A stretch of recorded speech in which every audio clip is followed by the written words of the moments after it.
Bienvenido a la serie de conferencias de Cultura, Cosmovisión y Orígenes. Somos Tim y Holly Nikist.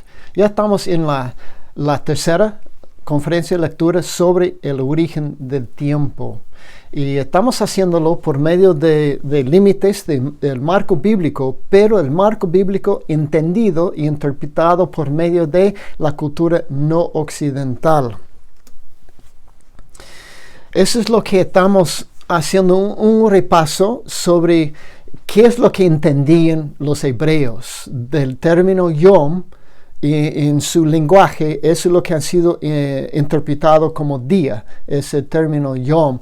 Y ellos entendían que en Éxodo 20, 8 al 11, dice en el marco bíblico: acuérdate del sábado para consagrarlo.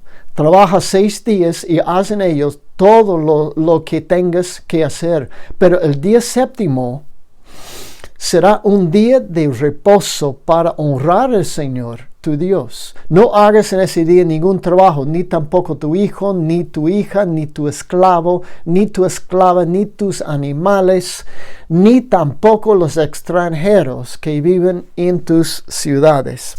Entonces, esa fue la base de la ley de Moisés, revelada por Dios a Moisés en Éxodo 20, que es observando el día.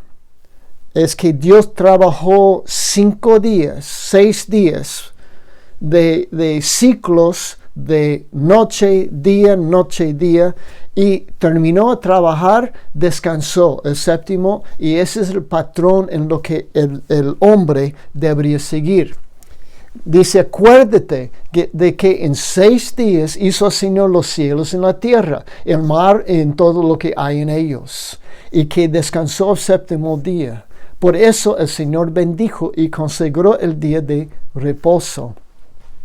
Los hebreos tenían un concepto muy literal de lo que fue escrito de Génesis, que cuando Dios creó el primer día y Dios creó el segundo día, el tercer día, que eran días literalmente de noche y de día, y fue el primer día, noche, día, fue el segundo día. Entonces para ellos era algo muy común para entender, que no era muy profundo, que solamente era por avance de los días que Dios fue creando, y luego descansó el séptimo. Pero aquí tenemos el problema, el choque. Cuando llegó entonces a los occidentales el Evangelio, trataron nosotros occidentales entender el Evangelio por medio de nuestra cultura. Y porque esa es la única forma en lo que hemos sido cultivados de cómo pensar, sin entender de verdad que hay otro punto de vista y otras formas de interpretar. Porque nosotros tenemos los 4 factores de Stephen Jay Gould que influyen en nuestra forma de percibir el mundo y interpretarlo. Y ahora, la ciencia moderna. La ciencia moderna nos enseña, pero ¿de dónde viene la ciencia moderna? Estamos estudiando los 6 diferentes modelos de la ciencia.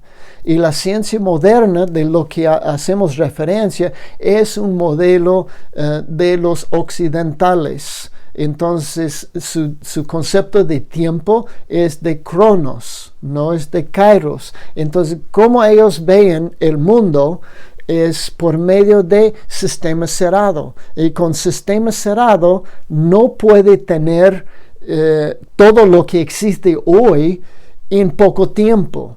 Y ni se puede tener algo creado. En un sistema cerrado tiene que pensar y creer que todo ha sido producto de procesos naturales, sin milagros, sin intervenciones, no puede tener. Entonces, según el marco de la ciencia moderna, nos dice que hace 15,000 millones de años hubo un Big Bang, una gran explosión, el origen del universo. Hace 4,500 500 años o millones de años, la vida comenzó a evolucionar en la tierra. Por medio de la generación espontánea, boom, empezó la vida a evolucionar de una vida simple hacia una vida más compleja. Hace 2.5 millones de años, la especie Homo erectus evolucionó de una rama anterior del mono. Entonces, ese es el hombre. El hombre llegó de existir por medio de cambios genéticos a un ser anterior, un mono anterior. Hace 550,000 a 25,000 años atrás llegó el hombre moderno, el hombre sapien. El problema, ¿qué hacemos si la ciencia moderna occidental nos dice así es el tiempo y los años? ¿Cómo acordamos, cómo podemos ajustar el marco bíblico acomodándola a las edades de la ciencia moderna? Esa es la pregunta. Entonces, ¿cómo puede un cristiano de una perspectiva cultural occidental conciliar estimaciones del tiempo de la ciencia moderna con los 7 días de la creación en la Biblia? ¿Cómo puede entonces acomodar? ¿Cómo puede entender? ¿Cómo puede reconciliar entonces el marco bíblico con la ciencia moderna? Pero tomando en cuenta que el marco bíblico en su principio era de hebreo y con una cultura no occidental, y ahora lo que estamos queriendo hacer es tomar el marco bíblico y verlo desde el punto de vista occidental, interpretándolo por medio de punto de la cultura occidental, para encajar con la ciencia moderna que también es de la cultura occidental. ¿Cómo podemos reconciliar los dos? ¿Cómo podemos ajustarlos para decir la misma cosa? Un intento es por medio de la teoría del día-edad. Lo que quiere decir es que cada día no quiere decir un ciclo de 24 horas. Cada día tiene que representar entonces periodos de tiempo largo. ¿Y cómo? Porque el significado del día Yom en hebreo tiene diferentes significados. Entonces puede ser que podemos asignar de cada ciclo donde dice fue la noche y día, mañana fue noche y la mañana un día, que es un ciclo no de 24 horas, pero un ciclo de largos periodos de tiempo. Esta teoría compara cada día de la semana de creación con un periodo de tiempo indefinido.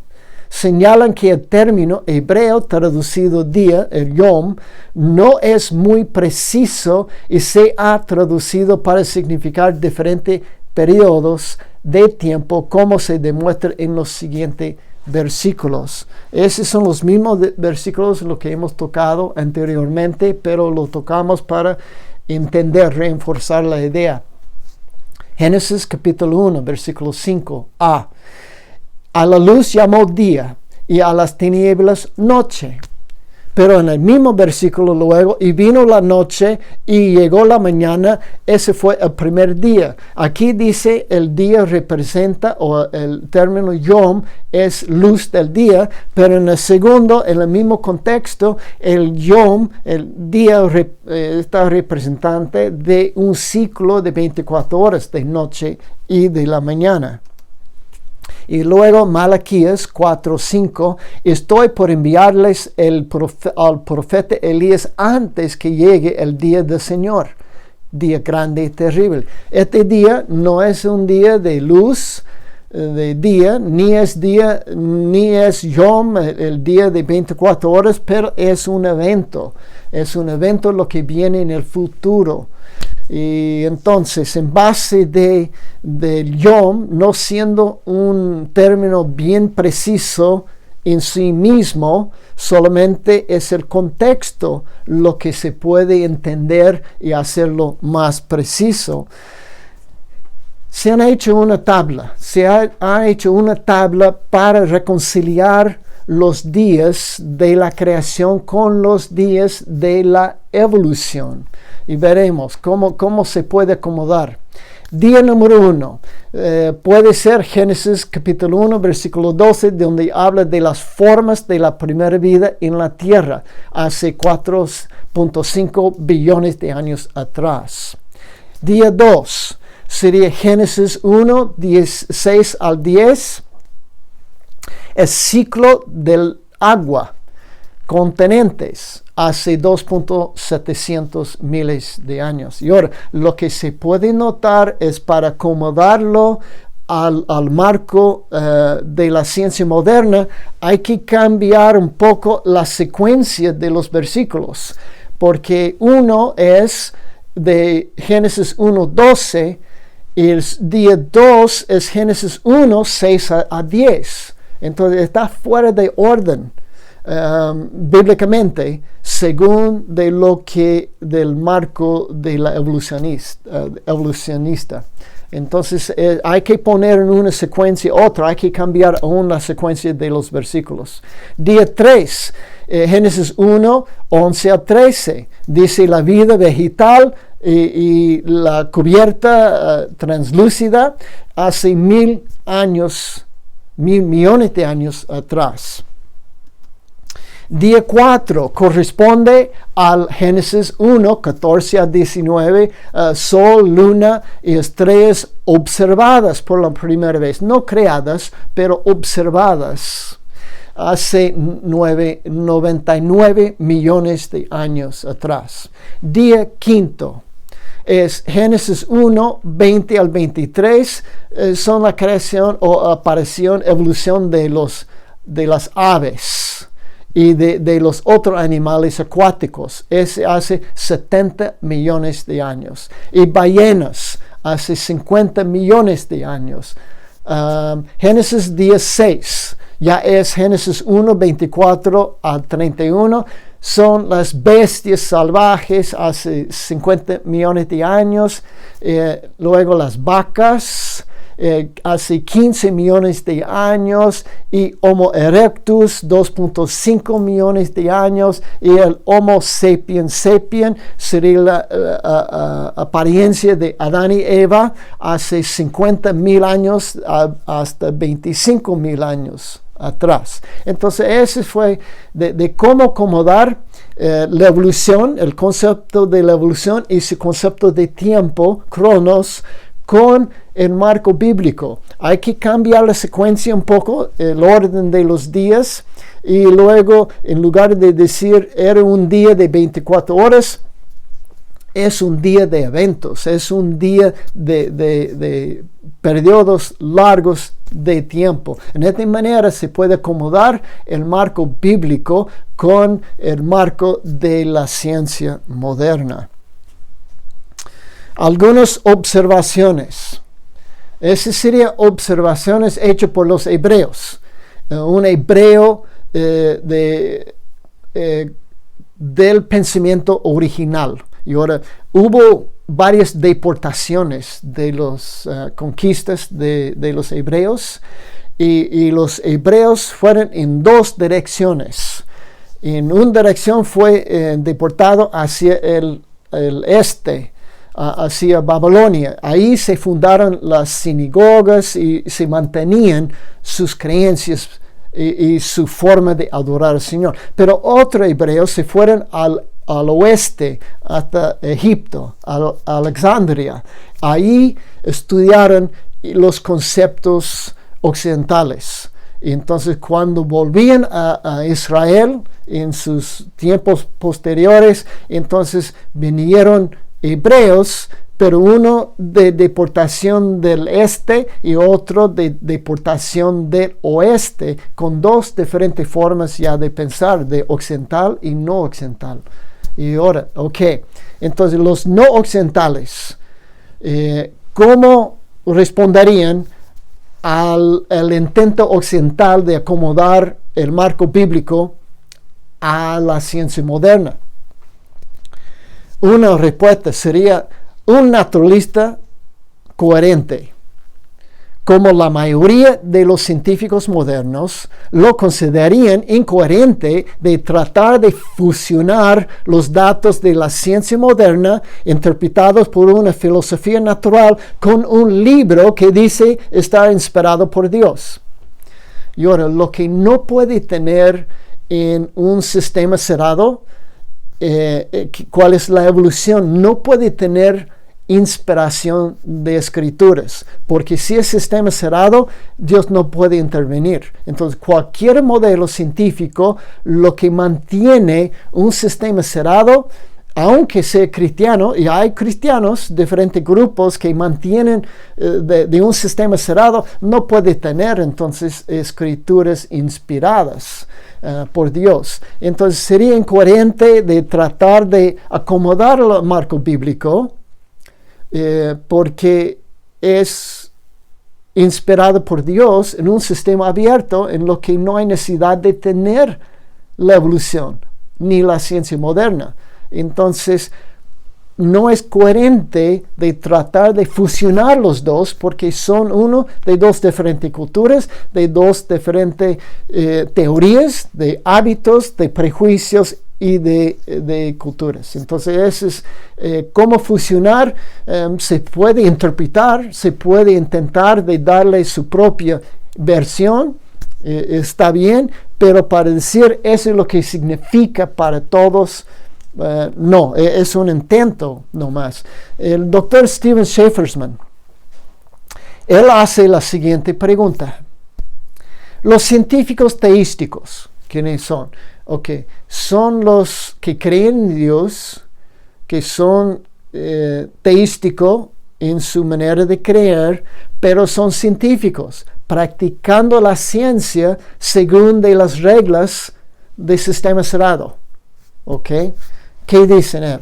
Los científicos teísticos piensan que están jugando un juego en que lo hacen ciencia durante el día con métodos naturalistas, pero por la noche ven a la casa y dejan atrás el naturalismo en el laboratorio, ya que realmente no lo creen que describe una imagen real de la realidad.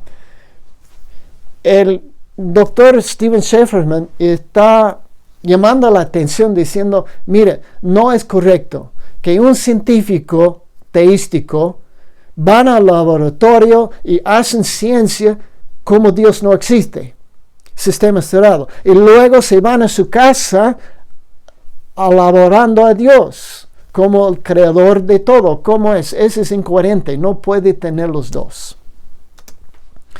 En su libro, Los científicos confrontan al creacionismo, Richard Lewontin dice, no podemos vivir simultáneamente en un mundo de casualidad natural y de milagros, ya que si un milagro puede ocurrir, no hay límite. No dice si un milagro ocurre, pero él está diciendo si puede ocurrir un milagro, no habría límite. Y él está observando, él dice, mire, como científicos no podemos vivir en dos casas. No podemos vivir en una casa que dice sistema cerrado, que no puede ver intervención, y luego vivir en otra casa que dice sistema abierto, puede ver milagros. No puede observar, no puede practicar la ciencia moderna y creer que puede ver milagros, porque son diferentes esquemas mentales, son diferentes creencias básicas que regulan la práctica del modelo. Interpretar los días de la creación en Génesis como periodos de tiempo largos es aceptar como verdadera la cosmovisión de la filosofía naturalista griega como principio uniformista. Para intentar de acomodar la evolución y los largos periodos de tiempo es para aceptar la filosofía griega naturalista, lo que es la base de aquella ciencia. Entonces no tiene sentido coherente de intentar de acomodar el marco bíblico al marco de la teoría evolucionista. La teoría evolucionista es una manera de cómo ver el mundo, cómo entender el mundo, cómo interpretar el mundo. Entonces, el marco bíblico tiene otra teoría, otra manera de ver el mundo, otro esquema mental de cómo interpretar el mundo. Entonces, ¿cómo se puede acomodar los dos? De verdad, no tiene mucho sentido. Se puede hacerlo como un juego, se puede hacerlo para ver cómo se puede acomodarlo, pero está violando toda la creencia original de la cultura, lo que es la base original que produjo entonces el marco bíblico. Interesante, se puede entonces acomodarlo, pero no sería para mantener su perspectiva cultural original. Gracias. De nuevo somos Tim y Holly. Si quiere comunicar con nosotros, se puede por thn.academia@gmail.com. Ya estamos terminando la lectura número 3 de 5, sobre el concepto de tiempo, el origen del tiempo. Gracias por acompañarme. Espero verlos en los próximos. Hasta luego.